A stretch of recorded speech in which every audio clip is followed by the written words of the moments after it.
ससुर को तो पर्दा नहीं करना है ना। अच्छा, ससुर आ गया तो बहू क्या करती है, जल्दी से अपने चेहरे पर घूंघट डाल देती है। ससुर आ गया और देवर आ गया तो तब कभी नहीं घूंघट डालता। देवर से पर्दा नहीं है, जेठ से पर्दा नहीं, ससुर से पर्दा है।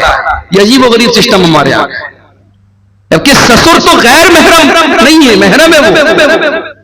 ससुर बाप के दर्जे में, अगर ससुर के सामने घूंघट नहीं भी डालेगी, अगर सीने पर दुपट्टा है तो भी चलेगा, लेकिन देवर से तो पर्दा करना है। देवर से पर्दा नहीं करेगी, ससुर से करेगी।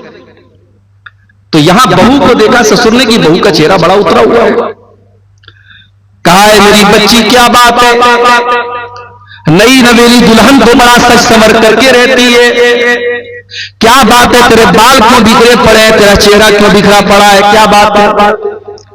कहा अब्बा जान, आपका बेटा तो रात में नमाज पढ़ता है, दिन में रोजा रखता है, आपके बेटे को बीवी से कोई मतलब ही नहीं है।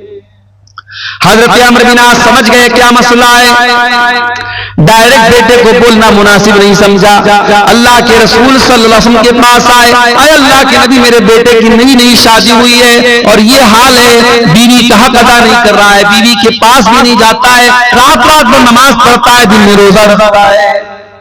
आपने बुलाया हजरत अब्दुल्ला को, आए अब्दुल्ला, अलम उखबर अन्नका तक़ूमुल लैल व तसूमुन नहार, आए अब्दुल्ला मुझे पता चला है तुम रात रात भर नमाज पढ़ते हो, क्या सही खबर है?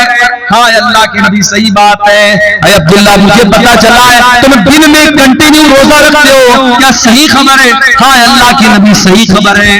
आए अब्दुल्ला कल तक अकेले थे, आज शादी हो चुकी है, बीवी तुम्हारे घर आ चुकी है। अरे अब्दुल्ला कान खोल करके सुन लो, देखो मुझे देखो, मैं नमाज भी पढ़ता हूँ और रात में आराम भी करता हूँ, मैं रोजा भी रखता हूँ और कभी कभी रोजा नहीं भी रखता हूँ, मैं कंटिन्यू नफिल रोजा नहीं रखता हूँ और मैंने निकाह भी किया है। अरे अब्दुल्ला इन्ना लिअयनिका अलैका हक्का व इन्ना लिज़ौजिका अलैका हक्का व इन्ना लिरब्बिका अलैका हक्का। अरे अब्दुल्ला तेरे शरीर का भी तेरे ऊपर हक है, तेरी बीवी का भी तेरे ऊपर हक है, तेरे रब का भी तेरे ऊपर हक है। अरे अब्दुल्ला अल्लाह का हक भी अदा करो, बीवी का हक भी अदा करो, मेहमान का हक भी अदा करो और अपने शरीर का भी हक अदा करो। सबका हक दो, सबको सबका हक दो।